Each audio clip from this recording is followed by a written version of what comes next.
Okay, this is the 6th lecture in this course, and in the 5th lecture on Monday, 2 days ago, we discussed the fact that you can describe a plane wave. So let me summarize what we discussed.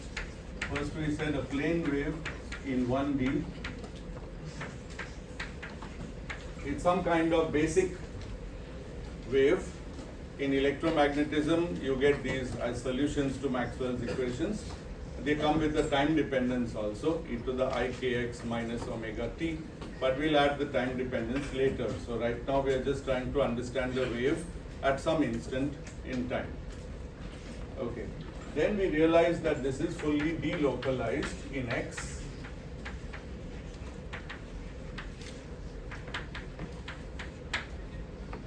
Because the amplitude oscillates between plus and minus 1.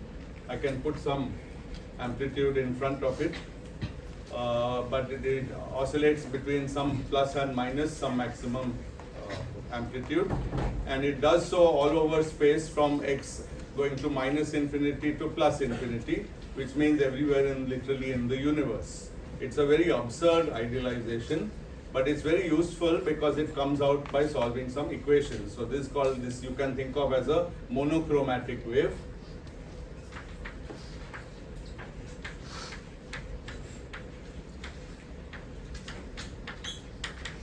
And k equals 2 pi by lambda is the wave number. One can also use other concepts like frequency or wavelength, but wave number is particularly important for us because it leads us directly to understand what we want to do to understand matter waves in quantum physics, which experiments advised us to take that idea seriously. So now we are taking that idea seriously, but just revising what waves are like. Now the second step after choosing plane waves was to take an average over many plane waves of different wave numbers, where the averaging function is beta. And with a proper normalization 1 by root 2 pi, we call the result alpha of x. Since k is integrated out from minus to plus infinity, so after doing the integral, this doesn't depend on k anymore, it depends only on x. And for every x, we get some value, and that defines the function alpha of x. And last time we studied some examples where different kinds of beta give different kinds of alpha, and we argued in examples that the spread in k of beta times the spread in x of alpha is something like 1 by 2. In one example it was 1 by 2, and I claimed without proof that in other examples it will be at least 1 by 2 and maybe more. Okay. Now in the notes there is an optional section where you actually can see pictorially by plotting graphs how this cancellation takes place, and I urge you to do it. And if you have access to any kind of graph plotting software or even a page on the net which will plot a graph for you, try plotting these graphs. They are very, very elementary graphs. Is the lesson which is not elementary. The lesson is that if this function is taken to be very oscillatory, that means k is small, then alpha of x becomes extremely small. Okay, so this gives you some idea of this inverse relation. So if I take, what did I say? In this function, if I take x to be large, not k to be small. In this function, if I take x to be large, okay, then this is very rapidly oscillating function of k, and because of that, the integral has some cancellations which lead to alpha of x being small. That's a kind of inverse relation between wave number and position. Now, today we'll notice some new property which we didn't write before, which is that obviously if I know beta, then by doing this integral I can get alpha. But supposing I know what alpha I want, can I calculate beta? In other words, can I invert this formula and there's a beautiful result which says that the inverse formula is more or less the same.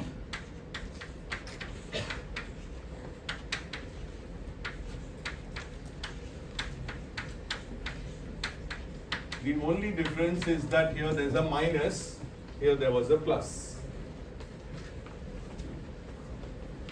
Okay? But it's a very beautiful fact that I can invert the formula it just looks like the same formula with the roles of alpha and beta interchanged. And it's a mathematical result that if you put this inside here, you'll get back alpha. So it's some kind of dual property that starting from beta of k, I can go to alpha of x by a Fourier transform, and then by another Fourier transform with a minus sign from that alpha of x, I can go back to beta of k. And this is very important because it implies that beta of k and alpha of x carry the same information.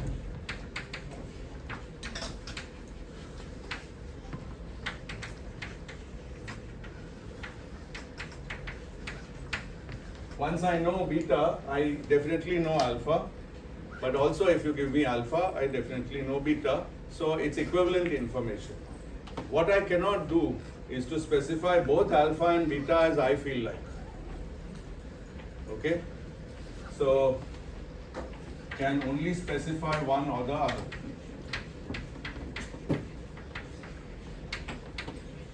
And this is consistent with something we know. Obviously, if I could specify both independently, then I could make delta k very small and delta x very small. Right? It's the dependence between them, the fact that they are related to each other, which says every time I try to squeeze delta k to be small, delta x will become large and vice versa. Okay? So it's difficult to localize a wave both in wave number and in position. Okay, that's the message of this. This identity is something worth checking. Okay, now property 4, which I didn't really go into, we worked with peak functions for simplicity. We saw that if beta of x has a peak, beta of k has a peak, then alpha also has a peak in x. But nobody says you have to do that. This is just an integral. You can put in your favorite function here, beta of k, and you'll get some function here. Or very importantly, the integral may not exist. There's no guarantee that an integral from minus to plus infinity of something exists. For example, integral of minus to plus infinity of 1 is infinite, so it doesn't exist. Actually, that's more tricky because it's I think that one is actually infinite. Integral of x or x squared, any function which grows far away, that integral won't exist. So there has to be some fall-off condition. So, but can use any suitable function. It could have multiple peaks.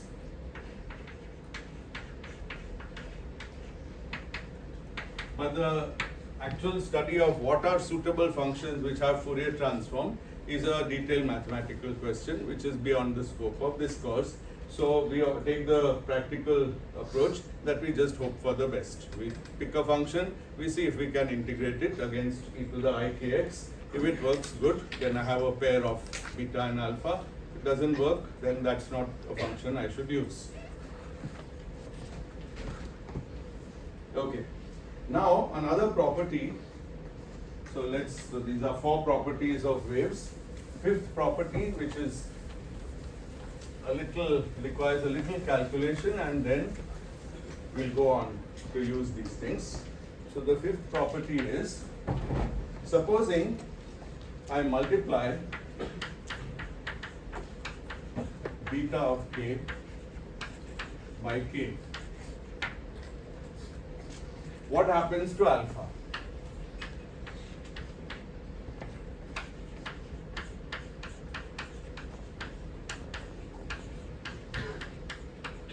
So we can simply do that by writing the that equation and multiplying it by k.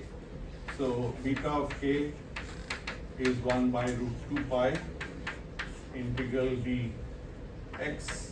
I'm not going to write the limits. They are generally minus to plus infinity. I won't always write the limits.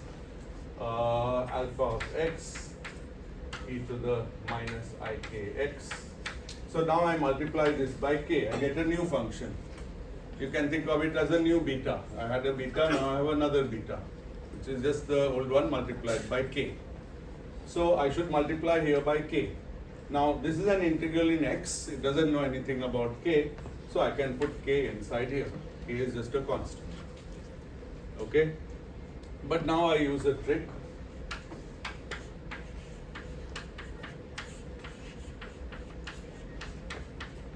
I bring this k close to this. It's just a number, right? I can put it anywhere. I'm multiplying a lot of things. But when it's close to this, I realize that this is the same as I d by dx of e to the minus ikx. Because if I differentiate this function, I get minus ik, which along with this I gives me k, and then I get back this function, which I was there to start with. Is this step clear? Yes, sir. Okay. Please stop me at any time if it's not clear.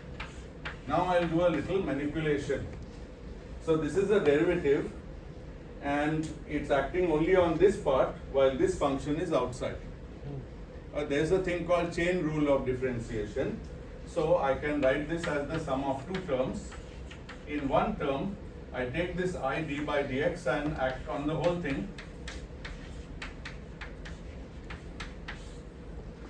But this is not the same as above because this has two terms by chain rule. It has one term d by dx on that, which is this. And it has another term where d by dx acts on this, which was not there. So I must remove it. So I subtract. So, Yes. where is the minus sign? Minus sign. What minus sign? No, Minus. there is no minus sign. Please look carefully. Let me finish, then you can check.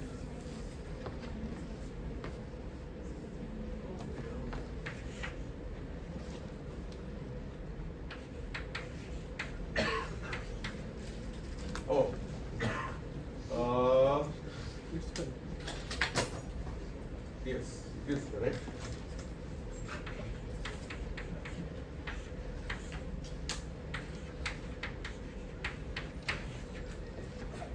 Two terms. The way to see that this line is same as this line is expand out this line. D by dx, when it acts on alpha, it gives me the same term as that, but this has a minus sign, so it cancels it. And d by dx, when it acts on that, it stays and gives me this term. Is this manipulation clear? These are steps that you need to carry out to really grasp them, but it's quite straightforward. And now, we notice that the first is very simple, because if I have an integral over a derivative of a function, then it is just that function evaluated between the limits. Okay, but the limits are plus and minus infinity, and I said that we always assume our functions alpha and beta go to 0 at infinity. Okay, so this finally is just equal to the second term, which I'll write as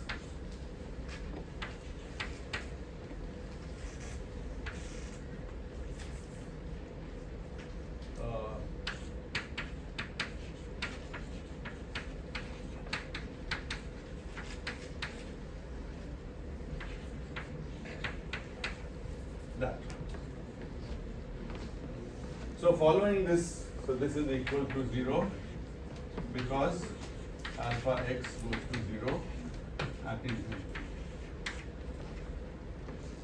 So let's remember where we started. This is k times beta of k.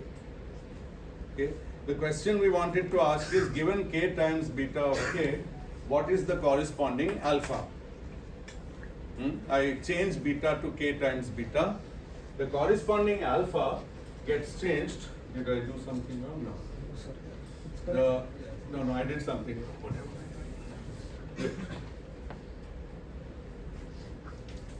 Then it will e raised to minus ikx. I The second term. Yeah, this is minus ikx, that's correct. But let me just understand what I'm doing here.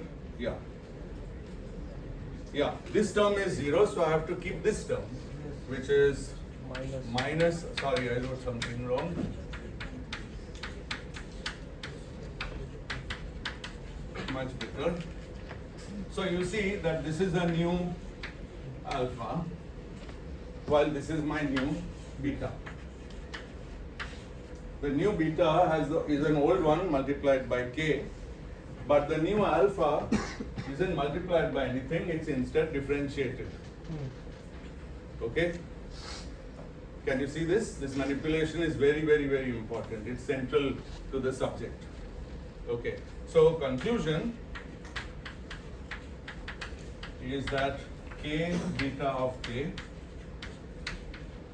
can be related to minus I d by dx of alpha of x.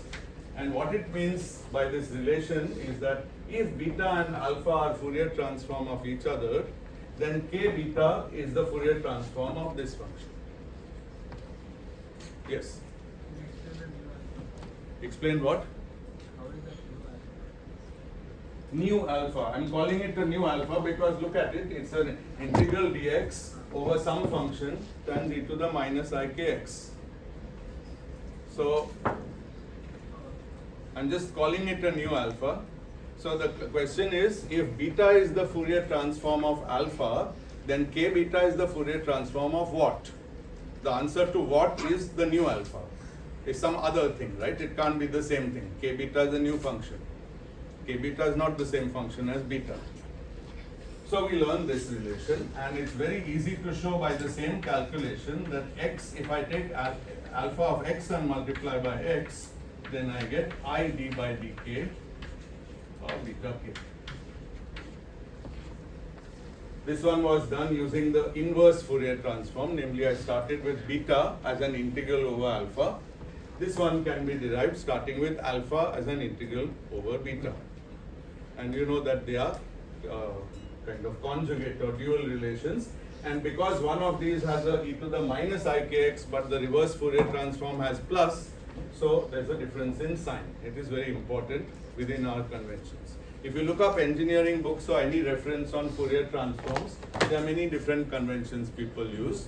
I have fixed one convention, and I think it's the one which most people use in quantum physics and in wave mechanics. But engineers, sometimes they do this transform in time rather than space, and then things are a little different.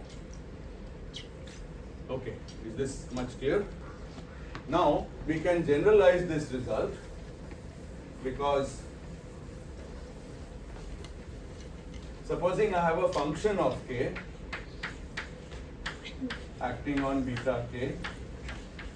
This function, instead of just being k, it could be k squared plus k cubed plus, I don't know, sine of k plus exponential of k, some function of k.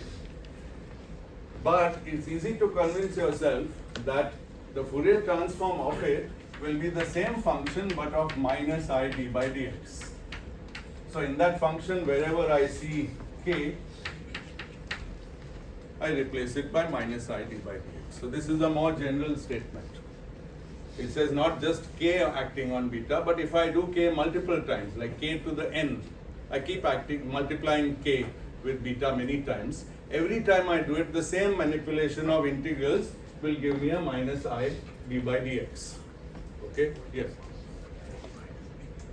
Sorry? No, it will be a function of minus I d by dx. For example, if the function is e to the, let's say, a k, then it will become e to the minus a I a d by dx. Now what is this function? What is this actually? It's a differential operator, but this one, as you know, has a power series expansion a k to the n over n factorial. This one likewise has an expansion minus I a d by dx to the n over n factorial. Now every term in this is some power of d by dx. Okay, so whatever function I use, the same function has to be evaluated on d by dx. Now you see something interesting has happened. A function has been replaced by an operator. D by dx is not a function, it's a rule. An operator is just a rule. What does it say? I am d by dx. When I act on a function, I differentiate that function. That's what an operator means. Okay, so Fourier transform of classical waves teaches us that functions of k multiplying beta of k are exchanged with operators in x multiplying alpha of x. And what operator? It's the operator we get by taking whatever k is there and replacing it by minus I d by dx. Now, of course, such a series, now it so happens that exponential is a lovely function. So for any k and any a, this series converges. I don't know if you have, I suppose you have learned something about power series already. Never. School? No. Okay. You know what's a convergent series? That will. Then what did you not learn? Power series. Power series is the same as a series made up of powers. Solving a differential equation, I am not assuming. No. I'm saying this kind of function, the fact that it converges, that may be, see, n factorial is a real beast. It grows very fast. When you're doing nothing, instead of scrolling the internet on your phone, calculate 1, 2, 3, 4, 5, 6 factorial, and you'll find it's an amazing function. It just grows insanely. And so whatever this k might be, however this is growing, it's only growing like a power, it will be defeated by n factorial, and this will converge. So we hope that this also converges, but again I emphasize there's lots of mathematics involved, formal mathematics involved in this subject, which we are not going to do. Okay. But I hope the general rule here is clear, that functions of k, when they multiply beta, they turn into operators of d by dx multiplying alpha. Okay. And all this was in one dimension, but we can easily go to 3 dimensions. So in 3D, we have alpha of vector x. Now here what happens is that the normalization is 3 by 2. 1 over root 2 pi for each dimension. It's good to keep that in mind.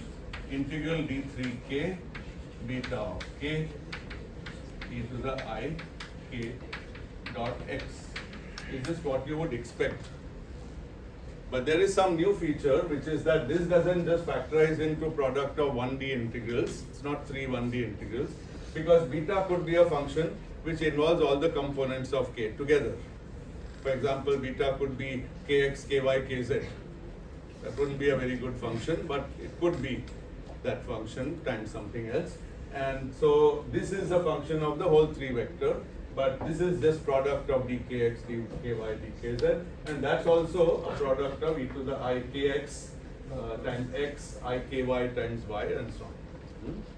Okay, so that's the 3D version. The inverse is obvious. And so the 3D version of this rule says that if I multiply k vector into beta of k, remember beta is not a vector, beta is a function of a vector, but it's just one function. It could be like we have seen e to the minus k squared, right? That's just one number. But I multiply this vector, then it goes to minus I gradient in x of alpha. Gradient is a 3-component vector. Now this is a little confusing. I put x here because sometimes you may need a gradient with respect to k. Yes. Y is not a partial differential because alpha only depends on x. If alpha depended on x and something else, then it would be a partial differential. For example, if alpha depended on t. Generally, it's safe to assume that any differential you are given is a partial differential unless told otherwise. So grad of x is d by dx, d by dy, d by dz. So it's just a 3-component vector made up of differential operators. And this is obvious, you can again do this by the same manipulation which we did in one dimension.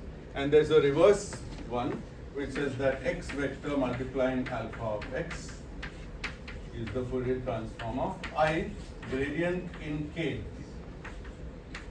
of beta of k. And gradient in k means d by d kx, d by d ky, d by d kz. Okay. And finally, you may ask what happened about time dependence. Everything was done at fixed time. Well, it's quite simple. What I do is I keep the plane wave independent of time, but I allow beta to have a t dependence. Then of course alpha will also inherit a t dependence. Okay, so that's quite straightforward. So the general wave where the amplitude in wave number space or in position space is a function of both x and t, then the Fourier relation is this. Okay? Good. That's all we need to know about waves. And now we can do something.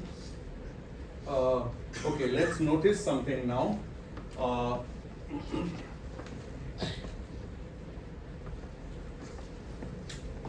Suppose this is a special case that beta of k and t is a function of k times a special function of t, which is just a phase like that. Okay? Now, you will see that if I multiply beta, so now it's a function of these two things. So now it depends not just on k, but also on some omega. Okay? So now you can ask the question, what does it mean if I multiply beta by omega? And the answer, very obviously, is I multiply by omega and I take it out and I find that it is the same as I, now I'm writing partial because things are functions of both x and t, partial derivative of alpha of x and t. So we see that in some way omega has a relation with I d by dt.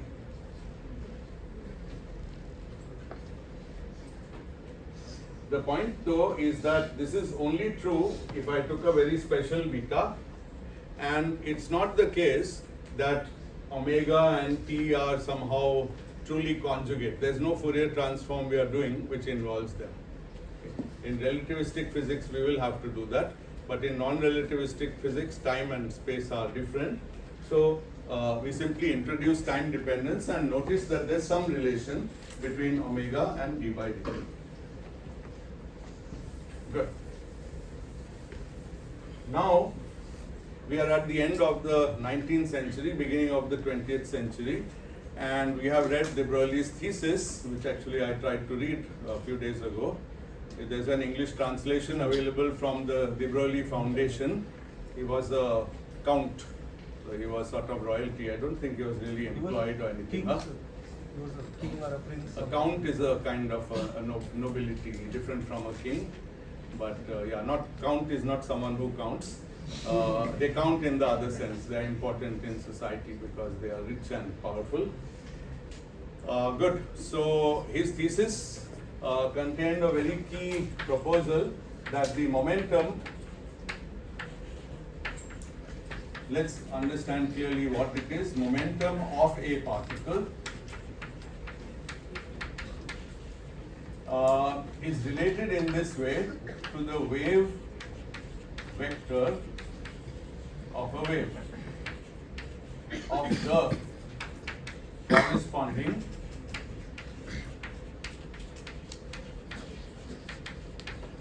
matter wave.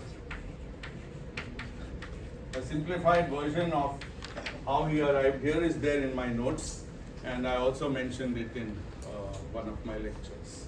Comparing the group velocity of the wave and the velocity of the particle, you arrive at this relation. Now you see, you should be very happy to see this relation on one hand, because we know all about K. We have just spent all of Monday and half of today talking about K. This is the wave vector of a wave. It has all these properties, we have derived all of them. Automatically with this relation, those become properties of P. So the maths is the same except for a constant h bar. What is not the same?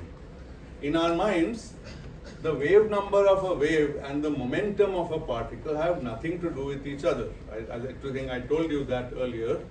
If somebody in the 19th century said, I think the momentum of the particle is a wave vector of a wave, they would have been called crazy. Okay? This is the defining relation of quantum physics, and from this relation and what we know about waves, we can derive rules for particles. The mathematical rules are easy to derive at this stage. The interpretation will be much more difficult, because the wave vector of a wave, we know what it is. It's an inverse of a wavelength with some direction. We know physically what it means. We study waves and all. But what is the wave vector of how do you make sense that momentum is like the wave vector of a particle? What is it even saying? So this relation is full of questions. Yes. How that relation came to exist? Oh, I spent 3 lectures talking about it, so I can't spend one more. Exactly about how this relation came to exist was the content of of both my lectures of last week. So actually, I'm not blaming you. I have a sense that people are coming, enjoying the lectures, laughing at my jokes and going away and cancelling everything that I've done. There are notes. Please open those notes. I can't open them for you and I can't read them to you. Please do it. If it's hard to read, get a device to read it, but then you have to listen. So either way, you have to get it in. Please follow the concepts enshrined in the notes. Otherwise, you're not going to follow. I did explain this in extreme detail. I even gave you a derivation. First, I gave you this derivation of this from Planck's relation E equals h nu for photons. And then I showed that surprisingly it works for waves, and it was de Broglie who noticed that fact many years after Planck's result. Good. Okay.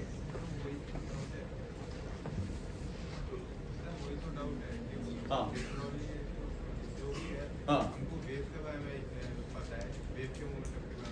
No, not wave ke momentum. This is not the momentum of a wave. See what I have written on the board. It's the momentum of a particle which is associated to a matter wave. How do we know that a particle is associated to a matter wave? Did I ever discuss that? My first 2 lectures explain why we believe that a particle is related to a matter wave. Because if I take particles and put them through a double slit, then they interfere with themselves. So there must be a wave. That wave, we are trying to learn how to study it. It's a matter wave. So please connect lectures 1 and 2, lectures 3 and 4, lectures 5 and 6. Today is 6. By the way, my whole part of the course is 13 lectures, and we are at lecture 6. So please be aware that if you are losing it now, then it's going to end fairly.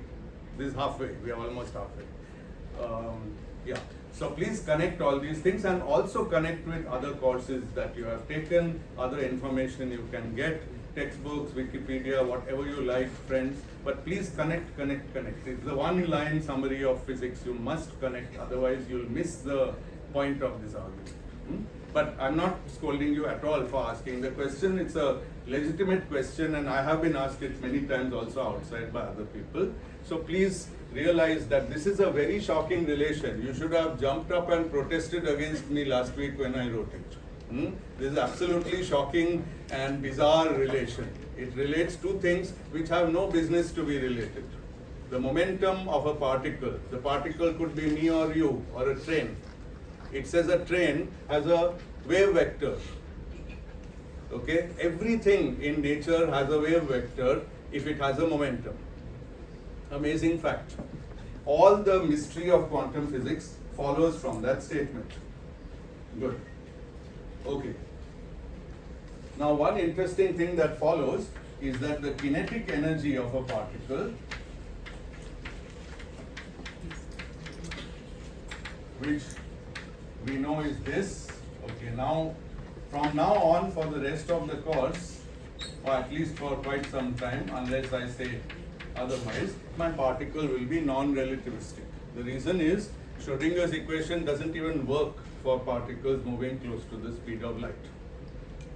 So don't think Schrodinger's equation is the end, it's the beginning of quantum physics. There were other equations found which describe relativistic electrons. Does anyone know who found Dirac? Yeah. And there are other equations which describe photons. Okay. So, Klein-Gordon also, yes. That is for different particles, not electrons. So there are many relativistic equations. Turns out even Maxwell equation can be thought of as some kind of wave. It is a wave equation. In that case, as you know, photons, we already knew that light is a wave. In that case, the mystery is that the wave which makes up light is made of particles with this momentum. I emphasized in my first two lectures that for electrons, we always knew they have a momentum p. We never knew that they have a wave vector. But for light, we always knew it has a wave vector. We never knew that it's made of particles with a momentum. But this unifies light and matter in one way. That both of them have momentum, they are made of particles, and both of them are also waves with a wave number. That's remarkable. The problem with photons is that they travel at the speed of light.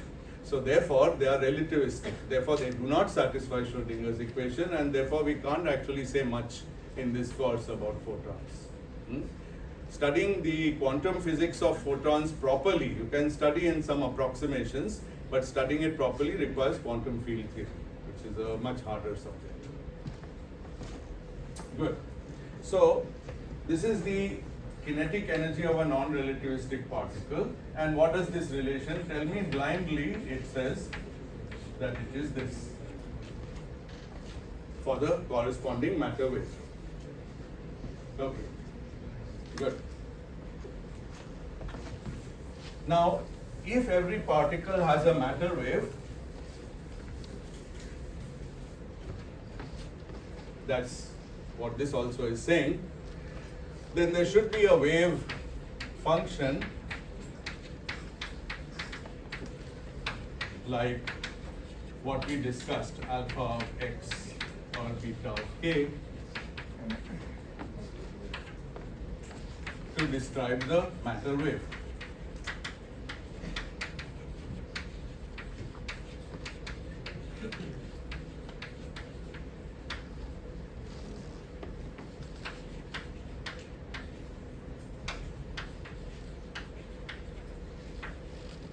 Well, if I have a wave, it should have a wave function.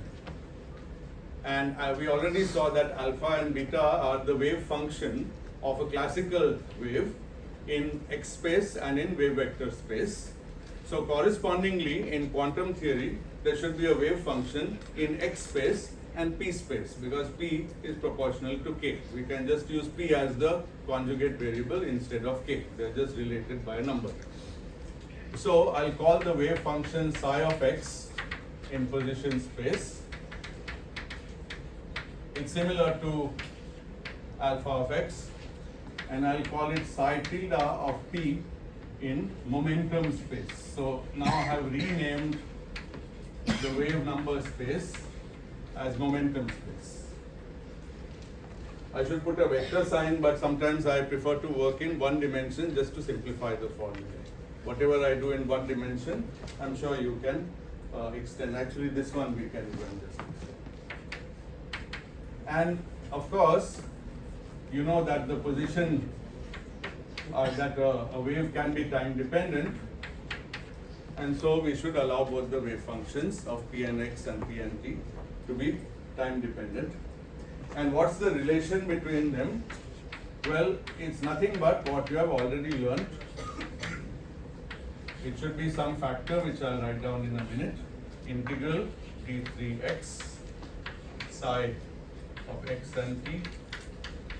Now what should I write here? Remember, this is what used to be alpha. when alpha was here and beta was here, there was e to the minus ikx. So now it's minus I p dot x over h bar. Okay, because p over h bar is k. Even if you think about dimensions, you'll realize that the dimensions of h or h bar, which is joule seconds, we already saw that, it exactly converts the dimension of k, which is what? Do people know the dimension of the wave vector k? 1 by length. It exactly converts that, 1 by length. Meter. Yeah. So it exactly converts that to the dimensions of p. Okay. So good. So p by h bar is the same as k.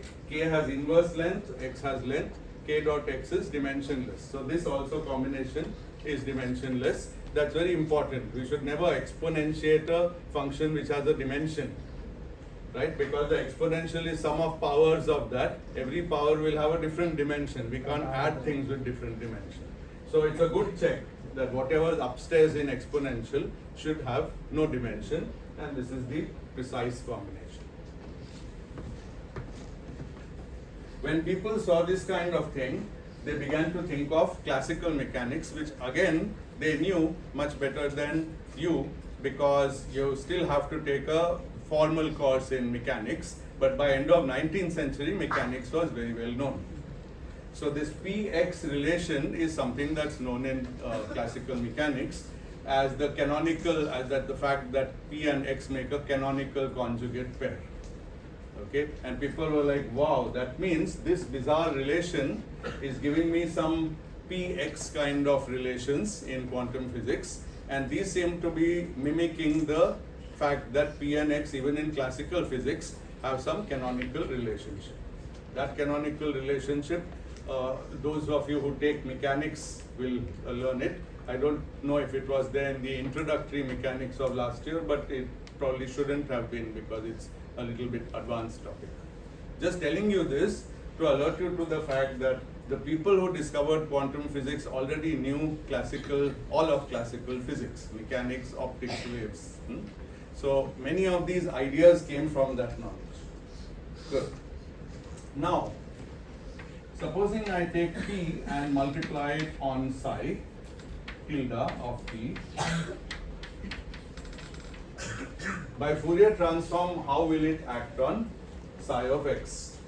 Minus I. Oh, I didn't write the constant here. So the constant here is 2 pi h bar to the 3/2. This h bar is obvious. This one is little less obvious, and it's an exercise in the notes. You can think of it in the tutorial. Why should it be there? To some extent, what we put here doesn't matter because whatever we don't put, it will come back in the inverse Fourier transform. So we always try to make it symmetric so that the same factor is here in the Fourier transform and its inverse. And we do put h bar for that reason. So p on psi, well, this is h times k on psi tilde, but psi is nothing but our old friend beta, and on beta when k acts we get minus I d by dx. So this is minus I h bar d by dx. Well, since I'm working in 3 dimensions, gradient with respect to x on psi of x. So see the chain of arguments. If I multiply the momentum vector into the wave function psi tilde, which is a function of momentum, then by Fourier transform it turns into this differential operator acting on the position space wave function. Again, something we know from waves is that momentum space wave function and position space wave function are not two different things. They are Fourier conjugate of each other. So we can give one or we can give the other. It's up to us. So when we do quantum physics, sometimes we use this, sometimes we use this. Different questions, one or other might be more convenient. But it's always true that if I want to represent the momentum, which is a physical quantity, but in the position space wave function, then I must represent it by a differential operator.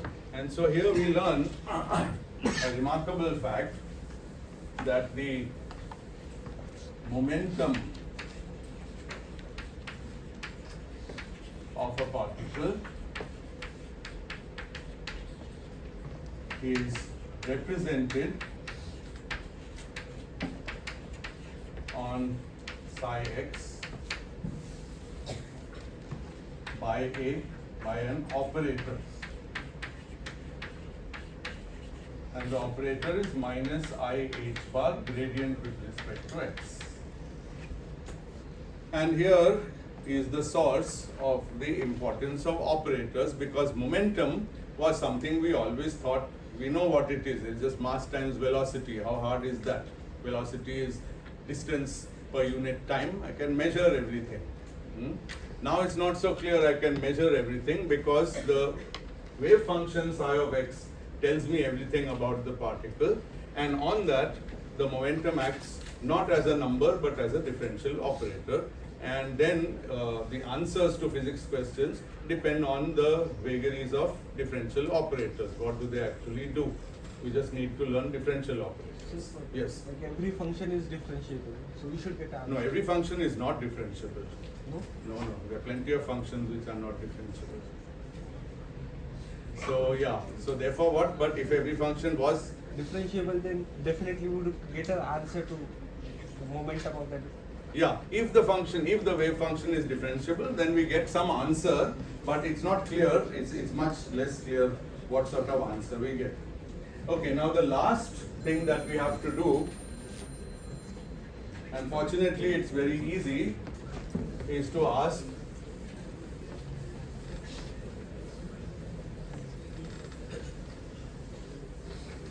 so we say position x of t of a particle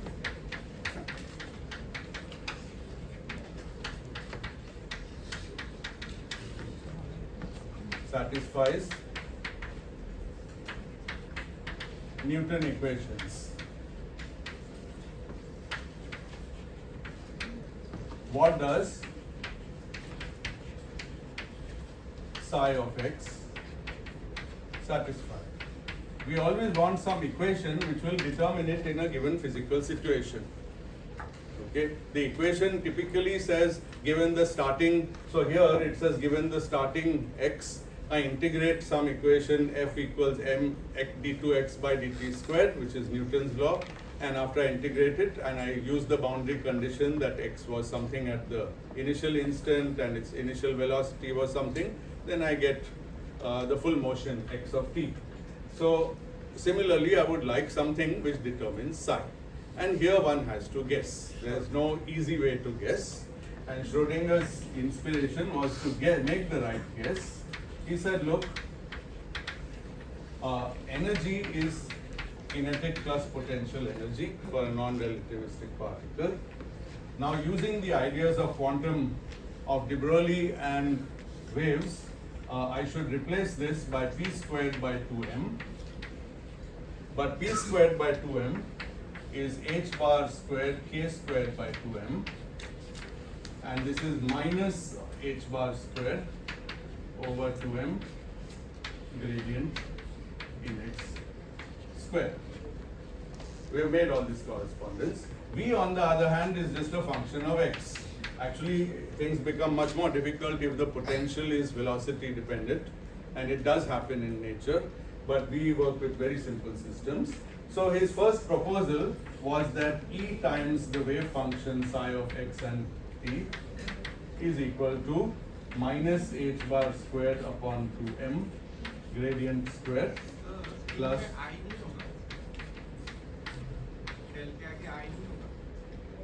del के आगे दो i's हैं, I squared is minus 1. Each del के आगे I है, del squared के आगे minus है. Same reason, that I causes a minus. K is minus I del, K squared is minus del squared. When you square I, it goes away, just gives a minus.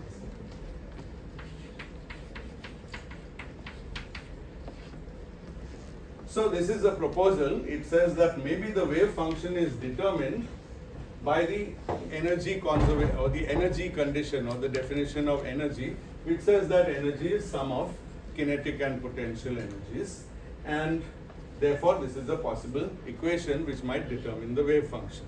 Turns out it's much more, the meaning of this equation is more subtle, but the equation still survives, and it's called the time independent Schrodinger equation, and I'm sure you've seen it. Yes. However, this equation doesn't tell you the time evolution of the wave function because there is no d by dt in it. Okay?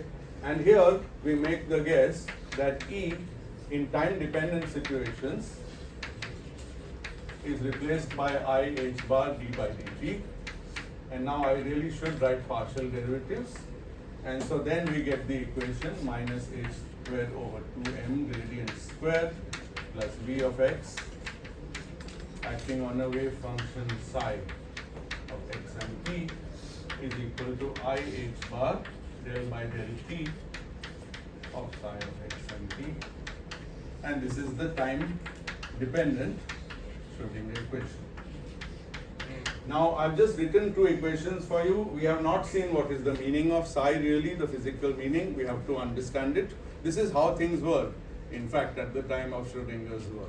He said, well, look, these two equations kind of look sensible. They must tell us something. And he was completely right. They do tell us something. But he didn't right away know what exactly they tell us in terms of physics. Okay? But the important thing is that both these equations are related. We can actually go from this to that one in time independent situations. But first we have to learn a lot about how to work with this system. So today I'll stop here. This is how Schrodinger's equation arose. It came from two things: the knowledge of waves and de Broglie's observation that particles are waves and P is h bar k. And if you remember nothing else from this course, you should remember in the future, like 10 years from now, you should still remember that quantum mechanics was forged by experiments and one or two very, very deep ideas which explain those experiments. Yes. So, but what was the rationale behind this? Yeah, so this I already showed you, I think, few minutes ago, that omega, so E remember is h bar omega. So, but that is not always true. Yeah, it's not always true, exactly the point. So he proposed this equation and said, well, this equation should be always true. But then how he came to that? Read his paper. As you might know, your official textbook Griffiths gives this equation on page 1 and says, these are the new laws of quantum mechanics. Okay, so if you are willing to accept that, at least I have given you 6 lectures of reasoning why this is the equation, but I cannot prove the equation, I cannot derive the equation. But he derived? He did not derive the equation, he proposed the equation, postulated, it's called postulate. So it's postulated based on physical intuition. Please, no more questions, I have to get out of the room, so we'll talk outside. Thank you very much. Thank you.